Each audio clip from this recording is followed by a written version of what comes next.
je mourais dans mes péchés, j'y serais-je. si je mourais dans le mensonge, J'y serais-je. si je mourais dans le vol, J'y serais-je. si je mourais dans la colère, J'y serais-je. ô Seigneur, dans l'idolâtrie, J'y serais-je. dans les orgies de ce monde, J'y serais-je. dans la vanité, mon roi, J'y serais-je. il a payé le prix.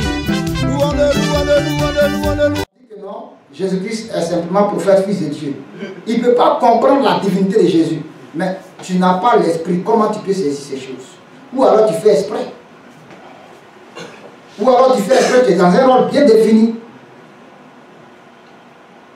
Il n'y a que le Saint-Esprit pour nous révéler qui est la personne de Jésus-Christ de Nazareth. Et le Christ, le Fils, Dieu vivant, nous révélera qui est Dieu le Père. Amen. Amen. Donc la théologie, on n'en a pas besoin pour servir le Seigneur. Aujourd'hui, nous allons parler de la première partie sur la définition de la conversion et de la repentance. Au chapitre 2 de notre enseignement, nous allons montrer que le terme théologique métanoïa ne traduit pas la repentance. Ça ne signifie pas repentance. La signification de métanoïa n'est pas la repentance. C'est une définition limitée, incomplète, abusive, une définition erronée. C'est pas juste, c'est pas correct. Pourquoi est-ce que alors on forme les hommes de Dieu avec ça? Nous avons parlé de la définition que la théologie donne du mot péché et du verbe péché. Le péché ou le verbe péché, c'est manquer le but, dit la théologie. Alors on leur demande, manquer le but, quel est ce but? Et ils viennent tous, péché c'est manquer le but, péché c'est manquer le but. Vous récitez, bien aimé, quand tu n'as pas une révélation de la part du Saint-Esprit, de la parole de Dieu, tu ne peux que répéter le b.a.-ba des autres, parce que tu n'as rien à apporter, tu n'as rien appris du maître, tu n'as pas découvert, tu n'es pas allé dans la parole, tu as le livre qu'on appelle la bibliothèque des enfants de Dieu, Biblia. Biblia, c'est bibliothèque. Alléluia. Amen.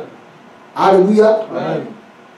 Ce livre constitué de 66 livres, de 2 fragments, l'Ancien et le Nouveau Testament, tu peux le posséder, tu peux l'avoir, mais tu n'as pas la parole de Dieu. Parce que tu es étranger à ce qui est dedans, à la révélation qu'il contient.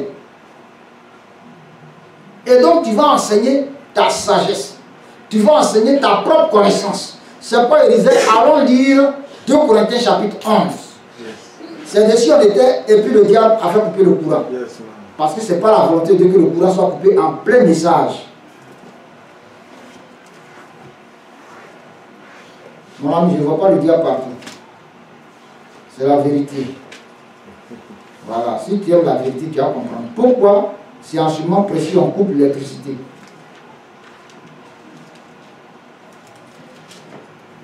« 2 Corinthiens chapitre 11, verset 1. Oh, si vous pouviez supporter de ma part un peu de folie, mais vous me supportez. Car je suis jaloux de vous d'une jalousie de Dieu, parce que je vous ai fiancé à un seul époux, Jésus, pour vous présenter à Christ comme une vierge pure.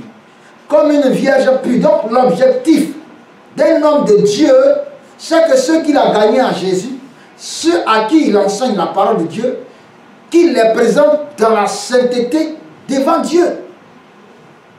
Amen. Amen. Alors pourquoi on va enseigner à des hommes de Dieu que non, repentance, c'est simplement regretter tes péchés, c'est tout. Et puis c'est fini. Mais c'est une mauvaise définition de la repentance.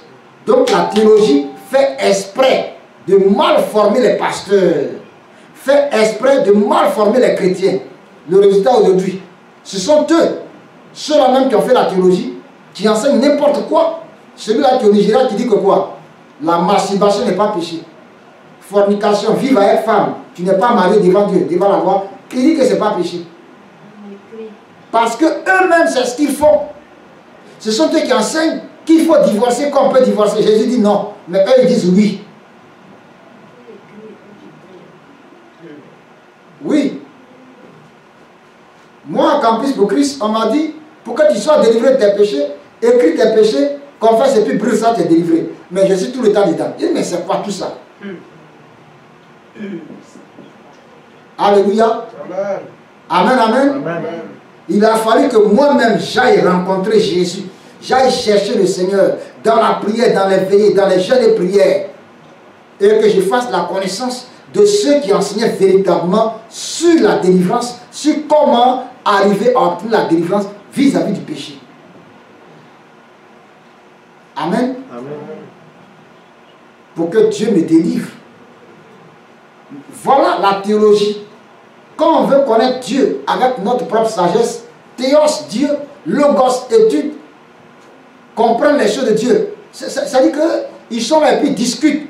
Mais ça se comprend. Les Grecs, nous savons que les Grecs, c'est des philosophes.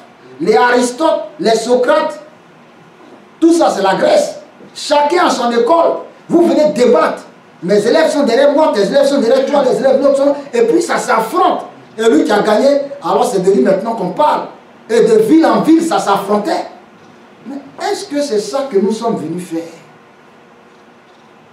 C'est ce qu'ils ont continué. L'évangile ne vient pas d'Europe. Les Européens, voilà ce qu'ils ont mis dedans. Amen. Amen. Amen. Amen. Donc, ils ont pour objectif de ne pas donner le véritable enseignement aux hommes de Dieu. Pourquoi? Parce qu'il ne faut pas que le véritable évangile soit prêché. Pourquoi? On ne veut pas que les gens soient sauvés. Aujourd'hui, l'Église mondiale a besoin de réformes et le péché a pris de l'ampleur. Que Dieu nous aide. Amen. Simplement parce que on a donné ce qu'il ne fallait pas donner. On a enseigné ce qu'on ne devrait pas enseigner. On a inculqué ce qu'il ne fallait pas inculquer aux gens. Alléluia. Amen. Alléluia. Amen. Alléluia. Amen.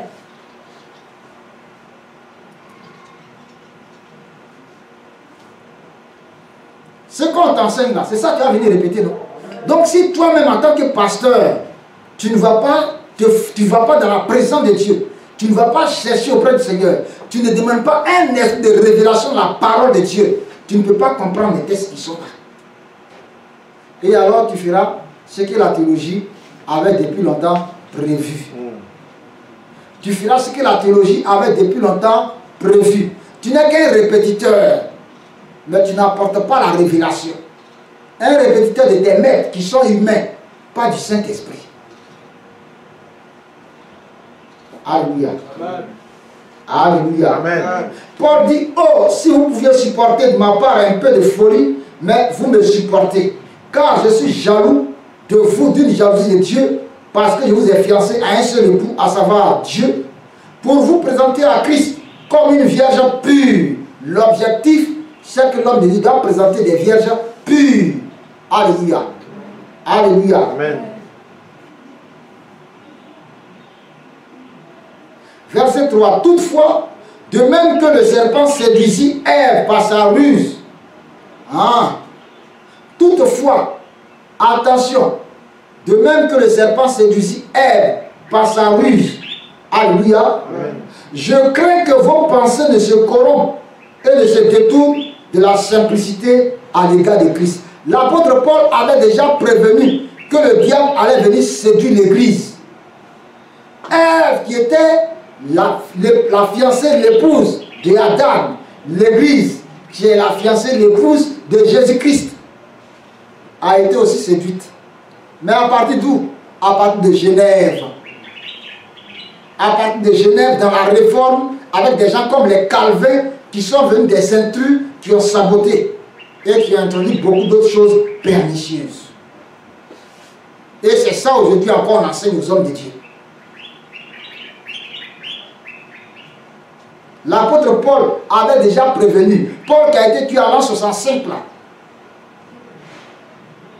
Plus de 200 ans, 300 ans plus tard. Alors la séduction va prendre l'Église. Et puis on va aux années 1500 où la réforme commence. Où les gens vont sortir pour chercher la véritable vérité biblique. Mais ceux qui avaient englouti vont toujours se manifester et c'est ce que nous vivons aujourd'hui. Jean-Yves m'appelait et me dit, ah papa, je ne comprends pas. Souvent on va jouer comme on est au groupe musical, on nous invite un peu partout. Mais quand j'entends les enseignements que les gens donnent, vraiment, ça me trouble. Parce que tout est mélangé maintenant, c'est pas même. Ce qu'ils disent là, on ne comprend rien. Est-ce que c'est ça la Bible dit? Et il m'a parlé d'un qui dit non, l'enfer est vide. Ceux qui disent qu'ils sont allés en enfer là, ah, ils font des menteurs. Jésus même a dit quoi? Il dit prends Luc 16. Tu vois, non? C'est des gens qui vont contre l'enseignement de Jésus lui-même. Il dit, ah papa, tu as raison. C'est ça la théologie. C'est ça la théologie. Mais ils seront jugés sévèrement. Toutefois, de même que le serpent séduisit Ève par sa ruse, je crains que vos pensées ne se corrompent et ne se détournent de la simplicité à l'égard de Christ. Car si quelqu'un vient vous présenter un autre Jésus que celui que nous avons prêché, ou si vous recevez un autre esprit, E majuscule, que celui que vous avez reçu, un autre esprit à part le seul esprit que vous avez reçu, ou un autre évangile que celui que vous avez embrassé, vous le supportez fort bien. Donc quand quelqu'un vient raconter n'importe quoi, de faux enseignements, vous acceptez. Quand on vous apporte d'autres esprits, regardez aujourd'hui en Amérique, partout dans le monde, au Brésil, aux États-Unis, en Europe, en Afrique, comment on vient pasteur célébrer culte avec des serpents en main. Et on dit, on saute là, on prophétise avec des serpents. On prophétise avec des serpents. C'est pas ça le prophétisme. Tu es un devin. Tu es dans l'occultisme, la sorcellerie, la magie. Le serpent va faire quoi là? Paul a dit, le serpent a séduit l'église. Il avait averti, poussé par le Saint-Esprit. C'était une prophétie. C'est ce que nous assistons à la fin des temps. Et Christ avait raison pour dire, quand le Fils de l'homme viendra, trouvera-t-il la foi sur la terre? La foi authentique a disparu. Les véritables chrétiens ne se comptent que par poignée. Les véritables églises où Jésus-Christ est ne sont pas beaucoup. Chaque dimanche, on embrouille les gens. Wow, wow, wow, wow, wow. Mais les véritables chrétiens, on n'est pas beaucoup. Là où il y a la pagaille, là où c'est rempli, là, c'est le désordre. Regardez-les. Quel est leur vêtement même? Regardez d'abord leurs vêtements. Regardez leur langage. Regardez leur accoutrement. Regardez leur présentation. Un enfant de Dieu. Quand moi je n'étais pas encore chrétien, quand je te vois, je dis, toi tu es chrétien. On sait que tu es chrétien. Ça ne se décrète pas. Mais tu sens la vie qui sort, qui découle de lui. Tu sais que vous n'êtes pas la même chose. Tu sais qu'il a un plus à t'apporter. Alléluia. Tu vois son langage, son raisonnement, sa marche. Tu lui dis, c'est un chrétien. Et quand tu lui demandes, oui, je suis chrétien. C'est pas, j'aime la formule anglaise qui dit the born again, les nés de nouveau, les transformés, les nés de nouveau. Mais aujourd'hui, chrétiens dangereux, pasteurs dangereux, ils n'ont pas honte de mentir, ils sont pleins dans les scandales. Quand tu les vois, mais tu ne comprends rien. Maman me disait dans une église ici à Boaké, on dit au service d'ordre, les femmes, si vous voulez être dans le service d'ordre, portez pantalon. Ça veut dire quoi ça? Mais c'est ça la théologie. Si tu veux être membre du service d'ordre, toi la jeune fille, porte un pantalon. Mais pantalon, on veut voir quoi? On veut regarder tes fesses. Voilà ce qu'ils font, voilà ce qu'ils sont, voici leur théologie. Et quand on parle, Joyce Meyer a dit, Rouge à lèvres, Dieu a permis qu'on crée, donc on doit mettre. Elle est Jésus. Elle-même, elle est sur l'estrade, sur le podium, plus de 1 mètre de haut, une mini-jupe qui n'arrive même pas aux genoux. Et puis il y a encore fente. Ça, c'est le servant de Dieu, c'est une prostituée. Elle est prostituée. Où est la différence? Et c'est ces gens-là qu'on suit parce qu'ils sont théologiens. Il a bac en théologie, il a doctorat en théologie. Il y a un Burkina Faso, ses cheveux sont blancs. Il crée une télévision sur laquelle il met son doigt dans sa langue et puis il sort la langue comme un serpent. Et toi, tu sors de ton corps, tu ne veux pas que je sorte mon corps. Donc tu dis, lui il est sorcier, et toi tu es sorcier. Et tu dis que tu es pasteur. Tu es quel pasteur? C'est ça la théologie, mes amis. C'est ça. Il va plus loin. Trop de chrétiens se sanctifient et ils sont pauvres. Mais nous, on ne se sanctifie pas. Nous employons les lois du ciel. Quelles lois du ciel? On a démontré au chapitre 2 que c'est l'astrologie, l'adoration des astres, des étoiles. C'est de l'occultisme, c'est de la magie, c'est de la sorcellerie. Voilà. batterie est chargée à 75%. Voici où ils sont arrivés. Voici ce à quoi ils sont arrivés. Voici ce qu'ils font avec leur sagesse, leur propre sagesse, la connaissance de Satan, là, pour dire qu'ils vont connaître Dieu. On n'a pas besoin de théologie pour être pasteur. Que quelqu'un vienne me dire le contraire. Yes. Que quelqu'un vienne me dire le contraire. Ils ont été séduits depuis la jeune Ève, la ville de Genève, lorsque Jean Calvin fut introduit et introduisit sa politique et les assassinats pour être le seul responsable de l'église de Genève réformée. Pourquoi donc, avec lui, on parle de calvinisme, alors que Luther a dit simplement l'église réformée ou l'église luthérienne? Il est dans la déviation et c'est lui qu'on enseigne. Voici le résultat. Voici le résultat. Les sorties hors du corps. Je sors de mon corps. L'activation des anges. Active ton ange. Active ton ange. Voici les enseignements. Où c'est biblique? C'est biblique où? Est-ce que l'apôtre Pierre qui a marché avec Jésus, que Jésus a établi au devant de l'église, ne savait pas que les anges sont là pour le servir? Pourquoi Pierre dans la prison n'active pas les anges pour sortir de prison? Et c'est l'église qui est en train d'intercéder jour et nuit. On n'est pas d'accord. Jacques a été tué par Hérode. Pierre, après la Pâque, il va le tuer. Seigneur, délivre notre serviteur. Seigneur, délivre notre Père spirituel. Seigneur, délivre ton serviteur Pierre. Et Dieu envoie un ange. C'est pas Pierre qui a parlé. Pierre lui-même, il s'attendait déjà à ce qu'on le tue. Pourquoi Pierre n'active pas les anges? Ils sortent d'où avec tout ça? La théologie, c'est de la sorcellerie pure. Beaucoup de pasteurs sont des mystiques, sont des magiciens, sont des francs-maçons, des rosicruciens. Faites attention. C'est pour ça là, je suis dans mon coin. Yes, c'est pour ça là, je suis dans mon coin. On dit, ah, tu fréquentes pas. Je n'ai pas besoin de te fréquenter.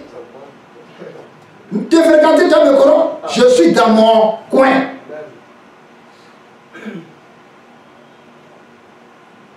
Allez-y avec vos magies. Allez loin de moi avec ça. Comment toi, tu as quitté Burkina jusqu'à venir attaquer quelqu'un qui est dans son petit coin ici?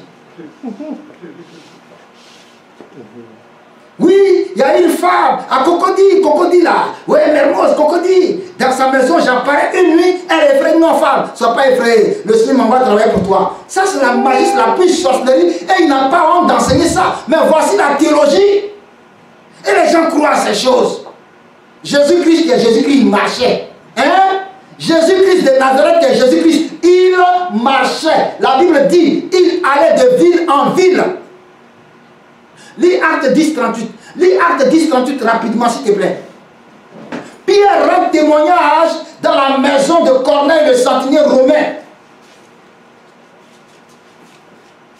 Dans la ville de Jopé. Et vous savez comment Dieu a oint du Saint-Esprit et de force Jésus de Nazareth qui allait de lieu en lieu. Il n'a pas dit Jésus disparaît, il apparaît. Le seul à qui Dieu a fait ça. Le seul à qui Dieu a fait ça.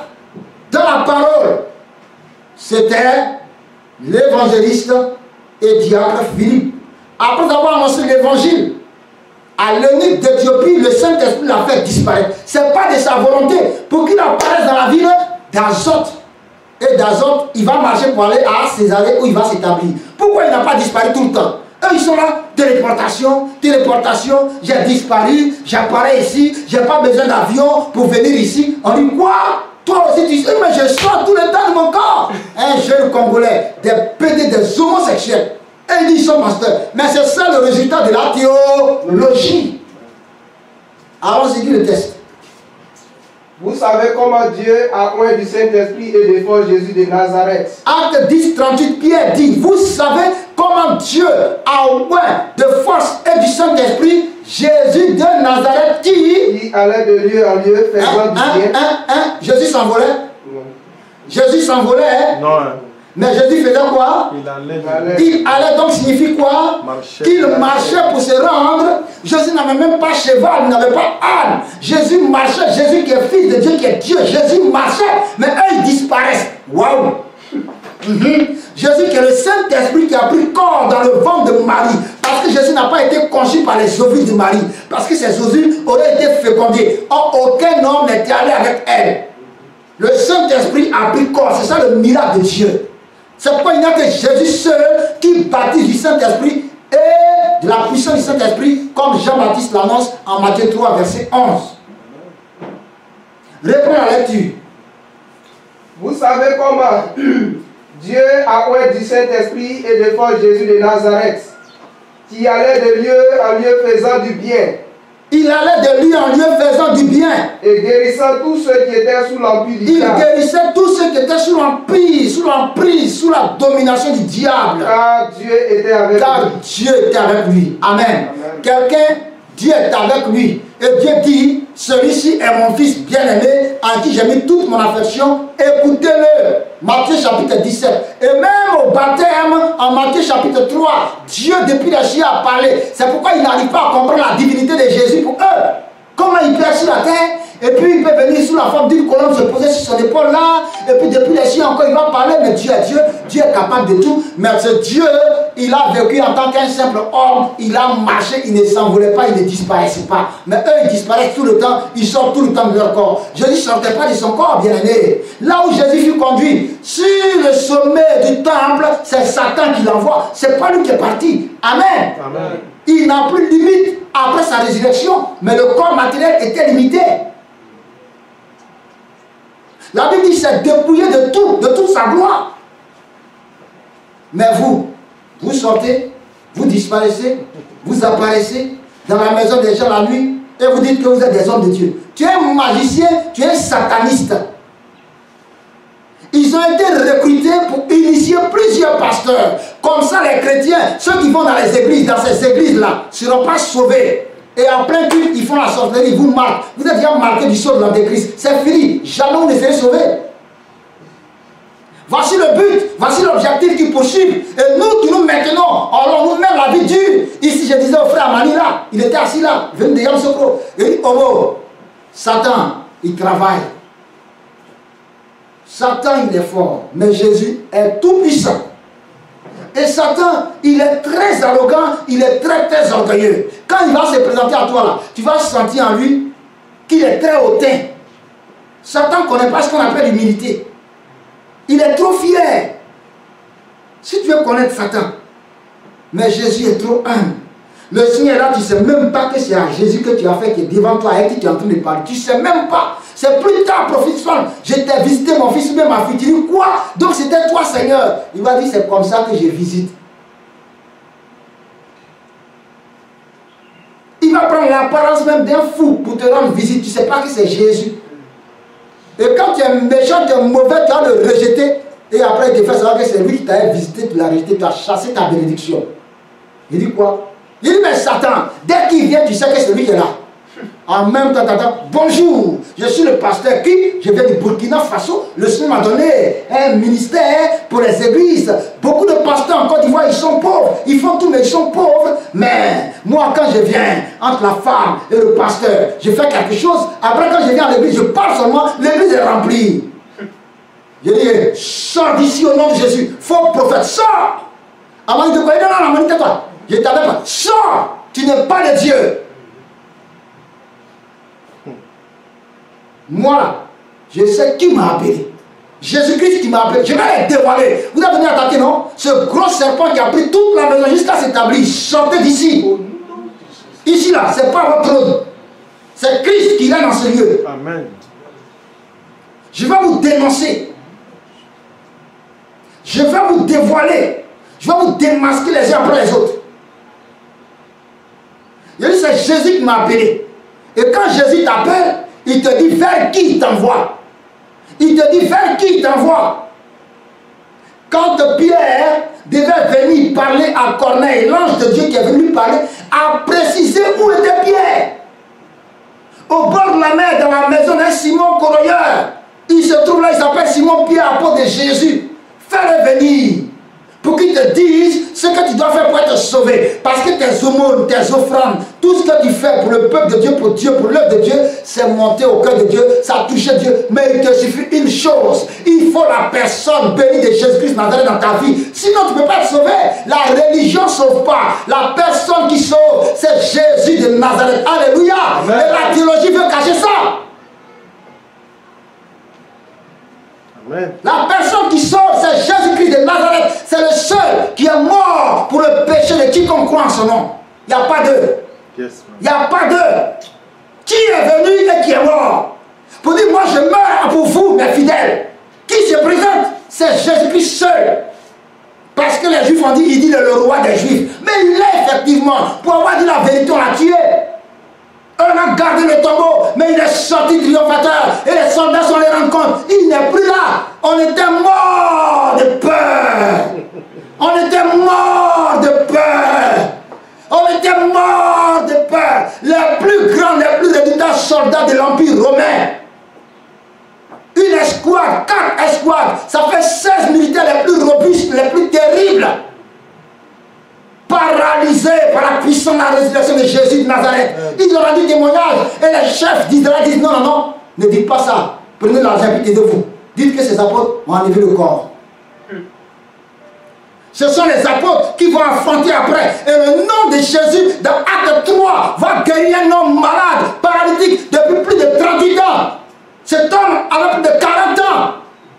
Eux, ils n'ont jamais pu, avec leur religion, le sauver. La personne qui sauve, c'est Jésus-Christ de Nazareth. Il n'y a pas d'eux. La Bible dit, car il n'y a sous le ciel aucun autre nom qui nous a été donné par lequel nous devions être sauvés, si ce n'est Jésus-Christ de Nazareth. Pourquoi? Le seul mort pour nos péchés. Il n'y a pas d'eux. Et la théologie te dit non, Jésus n'est pas le seul chemin. Mensonge, hypocrite, fils du diable, serviteur de Satan. Vous faites quoi devant les églises? Vous faites quoi devant le peuple de Dieu? C'est l'argent qui vous intéresse. Vous racontez n'importe quoi. Je suis sorti du Burkina. Le Burkina est plus riche que la Côte d'Ivoire. Hein? Même si je suis bête, le Burkina est plus riche que la Côte d'Ivoire. Pourquoi vous avez envoyé la guerre ici? Les cas de Zika, tout ça, c'est parti où? Mali, Burkina, non?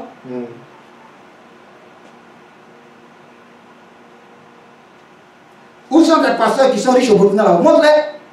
C'est pas le gars qui dit que ça ne sanctifie pas là. Il y a des véritables hommes de Dieu au Burkina. Hein? Ils sont chez eux, puis ils ont prophétisé la chute de leur président. Et puis ça s'est accompli propre. Il est là. Pasteur Liamba, il est là. Il y en a plein. Je les respecte ceux-là. Je dis sors. Parce que quand Dieu te choisit, Dieu te forme. Si tu vas être prédicateur dans un village toute ta vie, tu seras dans un village toute ta vie. Si tu vas avoir que 5 âmes, c'est les 5 personnes que tu auras toute ta vie. Si tu auras 1000 âmes, c'est les 1000 que tu auras. Si tu vas être prédicateur dans le Bronx, à Djamena, dans le Black, c'est là-bas que tu vas prêcher. Si tu dis non, toi, tu vas aller à Cocody, c'est là-bas que tu vas aller. Mais voici quelqu'un en Côte d'Ivoire, il est assis à Abidjan comme ça, et il dit que son église s'appelle l'église des aigles. Quel aigle? L'église des aigles. Et non, je pourquoi je cherche une maison et la voix du Saint-Esprit me dit, quitte ici, je ne t'ai pas appelé pour ce quartier maudit. Et les gens ne discernent pas et les gens les suivent. Faux prophète. Toi, Dieu va te frapper dans ce pays. Il va te frapper et les gens sauront. Vous êtes des mystiques, des satanistes et vous attaquez les véritables enfants de Dieu, les véritables bois. Allez faire votre magie ailleurs. Vous faites quoi sur le troupeau de Dieu? À cause de vous, plusieurs veulent plaire à l'église parce qu'ils ont peur. Parce qu'ils ont peur. Ils ont des fétiches sur eux. Ils sont pasteurs. Quel pasteur? Pasteur fait quoi un fétiche? Mais c'est ça la théologie. Tu entres dans ta théologie, dans ta sagesse, dans les loges occultes et autres. Comment Dieu peut-il être avec toi? Alors tu vas prendre des pouvoirs pour attirer les gens, pour les escroquer, pour coucher avec les femmes des gens, les filles des gens. On n'en a pas besoin. Jésus-Christ, ce n'est pas sa vie, ce n'est pas ce qu'il enseigne. L'apôtre Paul dit, nous avons été choisis pour fiancer le peuple de Dieu à Jésus de Nazareth, le propriétaire, le patron de l'église, pour lui présenter une église puissante, sans tache, ni ride. Dieu a besoin d'une église sanctifiée pour l'enlèvement. Mais la théologie dit non. Jésus vous veut tel que vous êtes. Tu n'as pas besoin de transformation, tu n'as pas besoin de changement. Donc, dites-moi pourquoi Martin Luther a-t-il combattu les indulgences? Vous êtes venu pour anéantir cela? Alléluia. Et c'est ce message que beaucoup de pasteurs ne veulent pas prêcher aujourd'hui. Ce soi-disant pasteur venu du Burkina, il sort d'ici. C'est Dieu qui donne la provision. Tu as compris? Quand Dieu appelle, il donne les moyens, il donne la provision, selon la mission. Je ne cours pas moi. Et puis dis-moi, qu'est-ce que tu vas faire entre ma femme et moi que personne ne doit savoir? Tu es un homme des ténèbres. Je vous dénonce au nom de Jésus. Amen. Et je vous maudis, je vous juge. Au nom de Jésus. Quand il a dit, ceux à qui nous pardonnons leurs péchés là seront pardonnés. Mais ceux à qui nous les retiendrons, leurs péchés seront retenus. Vous qui faites cela, je vous condamne. Et je condamne vos œuvres. Et vos péchés ne seront jamais pardonnés au nom de Jésus. Parce que vous attaquez la parole de Dieu. Vous attaquez l'église véritable de Jésus. Vous empêchez que les enfants de Dieu soient sauvés. Je vous condamne au nom de Jésus. Vous qui êtes là sur le direct ou bien qui allez venir, je vous condamne si vous n'êtes pas de Dieu, au nom de Jésus-Christ de Nazareth. Si Dieu veut que je sois pauvre, mais je serai pauvre. Je vais brûler, je vais lutter, tout faire. Je ne peux pas avoir ça. Mon ami, Jésus n'a pas appelé pour être milliardaire, multimilliardaire. Tu as compris? Il nous a appelé d'abord pour gagner le ciel. Et ce qu'on doit gagner, pour les atteindre, il nous donne lui-même les outils en son temps. Tu as compris? Moi là, je ne suis pas passé. Sors d'ici. Amani m'a dit, Amani, tais-toi. Hé, sors! Il dit, bon, il dit, il faut sortir. Il a trouvé maman, et maman entend dans la cuisine. Bonjour, et puis il les a dépassés. Il vient, bonjour, je suis dépassé. Il dit, il faut sortir. À peine il sort, quand on vient prier, le Seigneur dit, c'est la visitation de Satan. Je disais à Mani que le diable fatigue nos ministères. Tu fais tout, ça ne va pas. Il trouble ton foyer, il trouble l'église, il trouble tes activités, il trouble tout ce que tu entreprends. Et après, il vient te proposer la magie. C'est ça qu'il est venu proposer. Je l'ai chassé. Et après, ceux qui sont venus avec leurs valises de millions de dollars, je dis, sortez d'ici, je n'ai pas besoin de ça.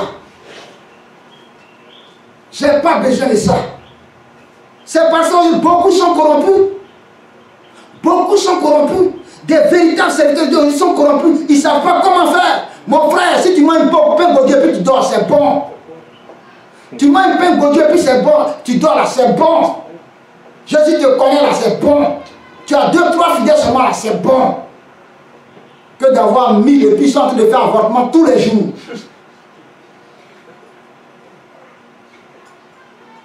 Alléluia. Amen. L'église, on vient à l'église pour chercher Dieu, pour être né de nouveau, pour se convertir, pour avoir la transformation. Mais les théologiens disent non, vous n'avez pas besoin de vous convertir. Parce que la repentance pour nous, ah, tu as regretté, puis c'est tout. Mais ce n'est pas tout. Mais ce n'est pas tout. Regardez-les tous, c'est pas ce qu'il faut, regardez-les. Jusqu'à maintenant, il veut être président de la République. Pasteur, il veut être président. Tu fais quoi en politique, mon ami? L'église, là, t'as fini de gérer. Pasteur qui est candidat en tant que candidat à la présidence. Côte d'Ivoire, et partout dans le monde, c'est ça qu'ils font maintenant. Non, Jésus m'a dit d'être député. Il a échoué. Jésus m'a dit d'être maire. Il a échoué. Pendant tout ce temps de la campagne, il a abandonné son église. Les fidèles lui demandent pardon. Je parle de Songon Agba Gabou. Songon plutôt Madame Joe. Songon. Alléluia. Amen. Dieu est passé par nous pour exhorter un peu ce couple. Pendant l'absence de leur pasteur, il a échoué. C'est Jésus qui a dit là, c'est un Dieu d'échec. Menteur. Voilà ce qu'ils sont et voilà ce qu'ils font. Leur théologie, c'est la politique. Et la politique, c'est l'art du mensonge. La politique, c'est l'art du mensonge. Regardez les politiciens. Ne vous fiez pas à eux, ils s'en foutent de vous. C'est leur poche, leurs intérêts qui les intéressent. Tu rentres dans la politique, homme de Dieu, tu dévies. C'est fini, tu échoues. Ah, David était roi, oui. Ah, David était prophète, c'est vrai. Il était chanteur, c'est vrai. Il était poète, c'est vrai. Il était écrivain, c'est vrai. Il était guerrier, c'est vrai. Pour lui, là, Dieu a voulu, toi, Dieu a voulu que tu fasses politique. Dieu dit, viens pasteur. David n'était pas pasteur. David même avait des prophètes qui priaient pour lui, qui priaient avec lui, qui l'orientaient. Vous avez oublié ça aussi? Alléluia. Amen. Alléluia. Amen. Quand tu n'es pas assis dans la parole de Dieu, ils vont manipuler les textes bibliques et puis ils vont te faire dévier. Et c'est ce qu'ils font.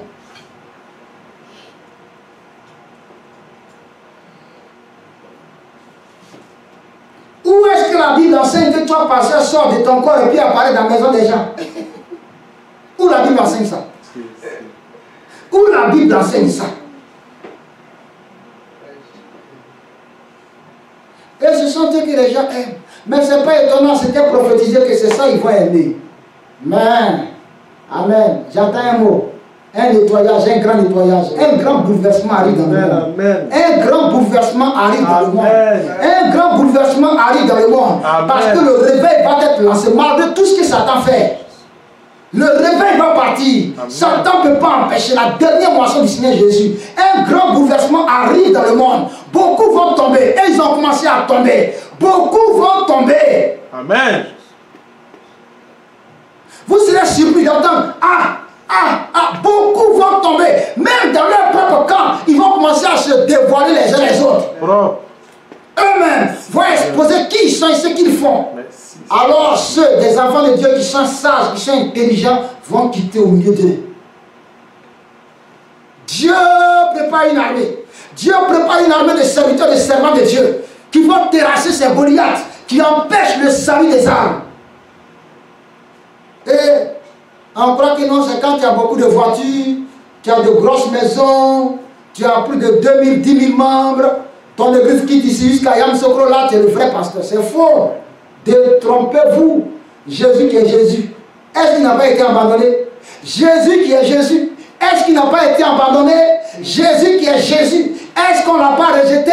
Yes. Jésus qui est Jésus, est-ce qu'on ne l'a pas renié? Yes. Est-ce que les hommes de Dieu l'ont pas combattu? Amen. Quand tout le monde t'accepte là, fais attention. Quand tout le monde dit du bien de toi, fais attention.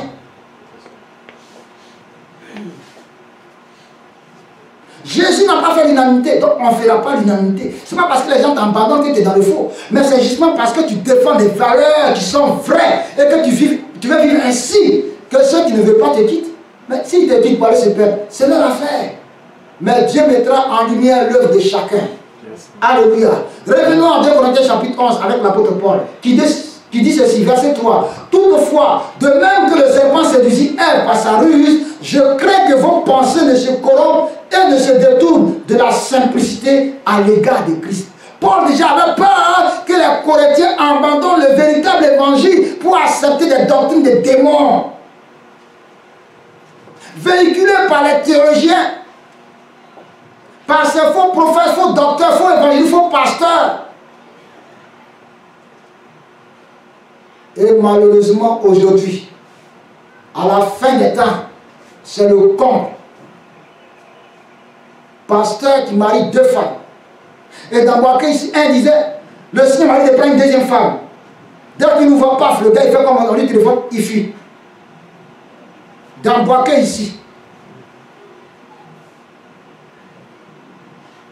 Mon ami, c'est pas obligé d'être pasteur. Il faut laisser faire le ministère. Et puis va prendre autant de femmes que tu veux. Où Dieu a dit, tu peux prendre 2 femmes, 3 femmes, 4 femmes. Alléluia. Alléluia. Amen. Verset 4. Car si quelqu'un vient vous présenter un autre Jésus, pas le véritable Jésus, et on a présenté de faux Jésus, et ils ont accepté ces faux Jésus. C'est pourquoi nous qui prêchons le véritable Jésus, on est rejeté. Mais ce n'est pas grave. Nous sommes un témoignage afin que Dieu les amène en jugement et les confonde. Yes. Car si quelqu'un vient vous prêcher un autre Jésus que celui que nous avons prêché, ou si vous recevez un autre esprit que le Saint-Esprit que vous avez embrassé, que vous avez reçu, ou on vient vous donner un autre évangile, une autre parole de salut, que la parole authentique que vous avez embrassée, que vous avez annoncée de la part du Seigneur Jésus, vous le supportez fort bien, vous acceptez ça. C'est ce qui se passe, non? L'église est à l'âge de Corinthe, est au temps de Corinthe. Corinthiser signifie vivre dans le désordre, dans la dépravation, dans la débauche. Regardez les chrétiens aujourd'hui. La crainte de Dieu a disparu des cœurs. C'est un dans l'église, dans les églises qui craignent Dieu. Le désordre,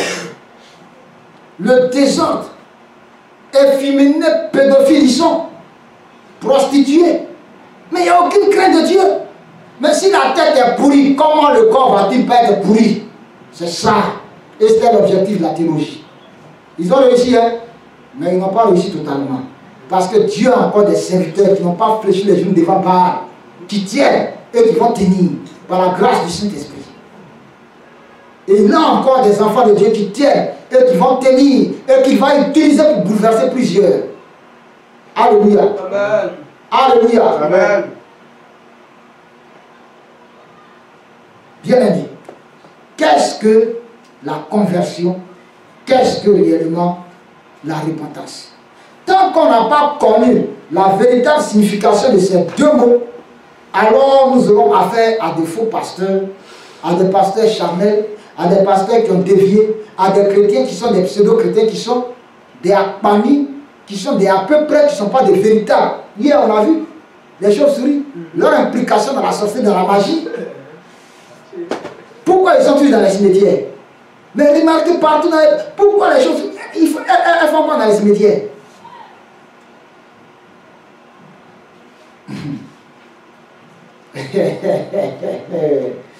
Alléluia. Alléluia. Alléluia. Ah, mana iseo. Yeah, mana iseo. Ah, mana iseo. Iye Jésus mana kozele mana iseo. Amu mana. Ah, mana iseo. Yeah, mana iseo. Ah, mana iseo. Iye Jésus mana kozele mana iseo. Elia aga mana kozele mana iseo. Ale mana iseo. Ah, mana iseo. Iye Jésus mana kozele mana iseo. J'ai touché la robe du Seigneur Jésus, je suis en joie. Cela me suffit. Parce que avoir connu Christ, c'est ça qui va nous envoyer au ciel. Yes. Saisir Christ, rester en Christ, demeurer en Jésus, c'est ce qui va nous envoyer au ciel. Ce n'est pas venir se promener pour dire j'ai mon église, j'ai mon pasteur qui crache du feu, qui chante bien, qui prêche bien, qui danse bien, qui fait ceci. Non, non, non. Est-ce que tu as Jésus? Est-ce que tu as le véritable Jésus? Est-ce que tu es heureux d'avoir rencontré Christ? L'as-tu véritablement rencontré? Parce que quand on rencontre Jésus, il y a un impact, il y a une collision. Et lui, étant le cortège de lui, va bouleverser, anéantir la mort en nous, et la vie de Dieu prend forme en nous. Amen. Alléluia. Amen. Alléluia. Amen. Alléluia. Amen. Nous allons donc vivre la véritable conversion et la véritable repentance. Et on est différent de l'être que nous étions hier. Notre joie ne dépend pas des biens terrestres, des biens matériels, mais notre joie vient du fait que nous sommes sauvés. Nous avons reçu le pardon de nos péchés. Nous avons reçu Christ Jésus dans notre vie. Nous sommes désormais lavés, sanctifiés par le sang de Jésus. Nous sommes considérés comme fils du royaume, héritiers du roi des rois, princes et princesses du Dieu vivant et véritable, l'Éternel des armées. Alléluia. Cela fait notre fierté.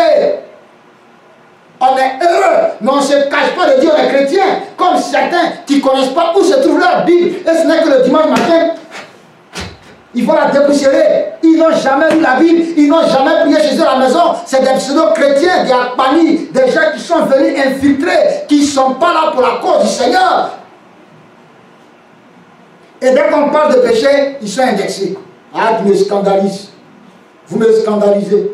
C'est de moi il a parlé aujourd'hui. Ah, c'est parce qu'il est allé chez moi qu'il parle de moi aujourd'hui. C'est pour tout cela. Je ne rends même pas visite. Quand tu vas venir puis ta vie est dépouillée devant toi, tu ne diras pas c'est parce que c'est allé t'espionner. Mais tu vas comprendre que Dieu te parle. Et qu'il faille que tu changes. C'est quoi donc la conversion? C'est quoi donc la repentance? La première partie, allons voir ce que la théologie dit. Toujours théologie. L'Esprit de Dieu nous démontre le danger qui est dans la théologie. Que la théologie est un danger. Elle n'a pas pour objet de forger la véritable église de Jésus. Mais son but, c'est de détériorer, c'est de détruire les véritables enfants de Dieu. Quand tu combats quelqu'un qui n'arrive pas, tu rentres au milieu de lui, tu fais comme lui pour la voir. Que tous les infiltrés soient démasqués au nom de Jésus. Que tous les infiltrés, dès qu'ils voudront venir, soient démasqués au nom de Jésus. Qu'ils n'arrivent même pas à franchir le portail là sans qu'ils ne soient visités au nom de Jésus. Alléluia. Amen. Bien aimé, la Bible nous parle de la conversion. Ce n'est pas des mots créés comme Trinité, qui n'est nulle part dans la Bible. Et la Trinité est encore une création de la théologie. La Bible nous parle effectivement de la conversion. La Bible nous parle de la repentance. Amen. Amen. Prenez ces passages. Ézéchiel 18, 29, 32. Ézéchiel 18, 29, 32. Nous allons donner ces passages et dimanche prochain, nous allons continuer le dia midi. Ézéchiel 18, 29, 32. On a noté Amen. Acte 15, verset 3. Acte 15, verset 3. Acte 26, verset 20. Acte 26, verset 20. Alléluia. Je reprends. Ézéchiel 18, 29, 32. Sinon, c'est tout le chapitre 18. Ézéchiel 18, 29, 32. Amen. Amen. Acte 15, verset 3. Acte 15, verset 3. On a noté? Acte 26, verset 20. Acte 26, verset 20. Ésaïe chapitre 1, verset 10 à 20. Ce sont ces passages clés sur lesquels nous allons travailler. Amen. Ésaïe 1, verset 10 à 20. Voilà. Donc, avant qu'on ne revienne à la prochaine séance, tu vas lire ce passage. Alléluia. Amen. Chapitre 3, définition de la conversion et de la repentance. Grand 1, qu'est-ce que la conversion? Grand 2, qu'est-ce que la repentance? Et grand 3, le véritable sens de la repentance. Alléluia. Au grand 2, c'est la repentance selon la théologie. Et le grand 3, le véritable sens de la repentance. Voici les 3 points que nous allons voir dans le chapitre 3. Grand 1, qu'est-ce que la conversion? Grand 2, qu'est-ce que la repentance selon la théologie? Et puis, grand 3, le véritable sens de la repentance. Selon la Bible. Amen. Amen. Amen.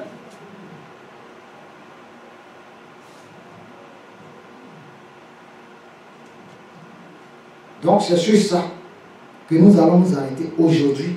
Mais on va lire quelques passages qui nous indiquent effectivement que la Bible parle de conversion. Allons d'abord dans Ézéchiel 18.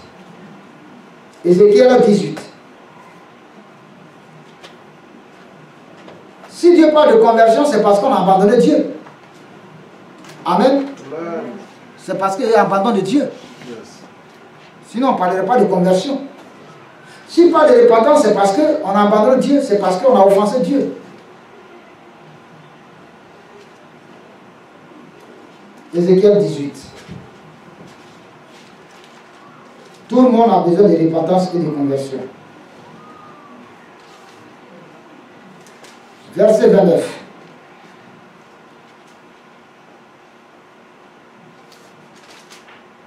Allons même au verset 25.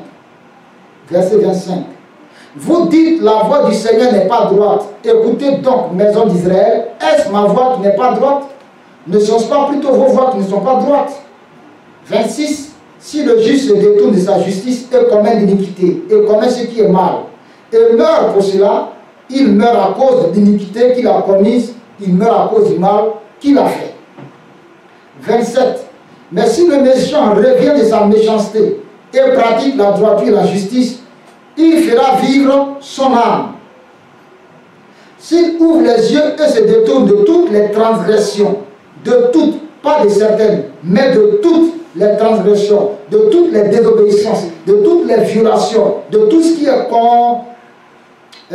défendu et qu'il a pratiqué, et qu'il a commis, il vivra parce qu'il s'en est détourné, il vivra, il ne mourra pas. Verset 29 maintenant. La maison d'Israël dit, la voie du Seigneur n'est pas droite. Est-ce ma voie qui n'est pas droite, maison d'Israël? Ne sont-ce pas plutôt vos voies qui ne sont pas droites? Et Dieu parle à la maison d'Israël. Donc Dieu parle à l'Église. Les chrétiens qui ne vivent plus selon Dieu, mais qui se sont forgés des enseignements par leur théologie, par leur faux docteur, par leur faux serviteur. La maison d'Israël dit la voie du Seigneur n'est pas droite. Est-ce ma voie, ma façon de faire qui n'est pas droite? Maison d'Israël, ne sont-ce pas plutôt vos voies qui ne sont pas droites? Verset 30.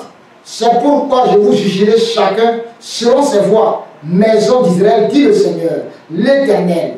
Revenez, revenez et détournez-vous de toute votre transgression, afin que l'iniquité, afin que le péché, afin que le mal ne cause pas votre ruine, votre destruction. 31. Rejetez loin de vous. Or la théologie dit, il faut regretter, tu regrettes, c'est fini. La Bible dit, rejetez loin de vous toutes les transgressions, toutes les désobéissances, tous les péchés par lesquels vous avez péché. Alléluia. Faites-vous un cœur nouveau et un esprit nouveau. Donc tu dois être une nouvelle personne. Faites-vous un esprit nouveau. Faites-vous un cœur nouveau et un esprit nouveau. Pourquoi mourriez-vous, maison d'Israël? Donc lorsqu'on ne se convertit pas, lorsqu'on ne se répand pas, lorsqu'on ne se détourne pas de nos mauvaises œuvres pour vivre comme Dieu veut, alors on est en train de mourir. Nous créons notre propre mort, notre propre destruction. La Bible est claire dessus. Mais elle dit non, dans la nouvelle alliance, qu'un chrétien pêche, le Saint-Esprit a trissé mais ne le quitte pas. Voilà la théologie. Voilà la théologie. Ah, il n'y a personne en enfer, l'enfer est vide. Les premiers qui vont occuper l'enfer, c'est l'antéchrist et le faux prophète. Voilà la théologie. Un enfant a entendu ça, pendant qu'il roulait son taxi, il dit, papa, vraiment, ce pasteur-là, c'est qu'il enseigne, est-ce que c'est vrai? Il a pris son téléphone pour m'appeler, pour demander, pour savoir si c'est vrai. Parce qu'il ne comprend pas pourquoi il peut dire ça. Et ceux qui sont morts, qui sont restés là, et le témoignage qu'ils rendent, il dit, tu as eu le discernement. Jésus même, en Luc 16, dit, ce que ceux qui sont morts ont vu, dit, ils disent. Alléluia. C'est sa théologie, il est en train de raisonner. Laisse-le avec ses raisonnements. Faites-vous un cœur nouveau et un esprit nouveau. Pourquoi mourriez-vous, maison d'Israël? 32. Car je ne désire pas la mort de celui qui meurt, dit le Seigneur l'Éternel. Convertissez-vous donc et vivez. Convertissez-vous donc et vivez. Le verset 32 du livre d'Ézéchiel est le chapitre 18. Le dernier verset du 18e chapitre d'Ézéchiel. Convertissez-vous donc et vivez. Donc la conversion produit la vie. Mais le manque de conversion produit la mort. Satan, il sait ces choses. C'est pourquoi il emploie la théologie pour ne pas que les gens se convertissent réellement. Et il y a un faux évangile qui est là, qui circule. Et les gens aiment ça. Parce qu'ils ne sont même pas prêts à abandonner leur péché. Dans Actes, chapitre 15, verset 3, la Bible dit, après avoir été accompagnés par l'Église, ils poursuivirent leur route à travers la Phénicie et la Samarie, racontant la conversion des païens. Racontant la conversion des païens. Ils rendaient témoignage de la conversion des païens dans toutes les églises où ils passaient. Et ils causaient une grande joie à tous les frères. Le chapitre 26 et le verset 20. À ceux de Damas, d'abord, c'est l'apôtre Paul qui parle maintenant. Quand il était en justice, quand on le condamnait, on le jugeait, il en témoignage, il défend son ministère, il explique le travail qu'il a fait, c'est pourquoi il est trimballé jusqu'à Rome en justice. à ceux de Damas d'abord, puis à Jérusalem, dans toute la Judée et chez les païens, j'ai prêché la repentance. J'ai prêché la repentance et la conversion à Dieu. J'ai prêché la repentance et la conversion à Dieu avec la pratique d'œuvres dignes de la repentance. Avec la pratique d'œuvres dignes de la repentance. Donc ici, nous comprenons que quand quelqu'un est repenti, quand quelqu'un est converti, il a une vie différente de celle qui menait au départ. Et en tant qu'homme de Dieu, c'est le message de la repentance et de la conversion à Dieu que nous devons prêcher. Ce n'est pas autre chose. Ce n'est pas autre chose. Donc si un pasteur ne peut pas te parler de repentance, fuis-le. Ceux qui ne t'aiment pas, ils ne veulent pas ton salut. Merci pour l'enseignement, merci pour l'instruction, merci pour tout ce que tu nous donnes comme éclairage, comme connaissance. Donne-nous la force afin de ne pas dévier, de ne pas déraper, mais de nous maintenir dans ta vision, dans ton plan. Aide-nous, Seigneur, dans notre foi de tous les jours, dans notre marche quotidienne, au nom puissant de Jésus, que toute forme de séduction soit brisée. Au nom de Jésus, que les faux prophètes, les imposteurs, les faux frères, les fausses sœurs qui voudraient s'infiltrer soient dévoilés au nom de Jésus de Nazareth. Bénis tous ceux qui ont entendu ce message. Attire tout un chacun vers toi, Seigneur, et que le salut soit le partage de tous. Au nom du Père, du Fils et du Saint-Esprit que nous avons prié. Amen. Alléluia. Amen. Amen. Très fort, l'alpha et l'oméga.